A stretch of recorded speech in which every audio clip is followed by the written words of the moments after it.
In this problem, it says, which of the following describes a true relationship between the functions f of x equals x minus 3 quantities squared plus 2 and g of x equals 1/2 x plus 1 graphed below. So here we have these two functions. Here is g of x, this line, and here is f of x, this line. And so for part of it, the line is above the parabola, and other parts the parabola is above the line. Now there are two places where these two functions, f of x and g of x, are equal. And so if I look, g is wrong, because g would be that they would cross in one place. H is wrong because this is saying f of x is less than g of x for all x. Let me label this. This is f of x, and this is g of x.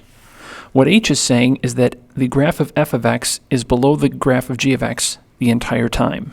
It's not. J is saying the opposite. It's not. Last one, f of x is the inverse. Well, an inverse function basically switches the order of the y's and x's. And so you'd get a similar shaped graph. Well, these two graphs are not similarly shaped. And so the answer is F, because we have these two places. Call this x1, call this x2, where if we plug these numbers in, we don't know what they are, but if we plug this number into f and g, we'd get the same number. Same thing here.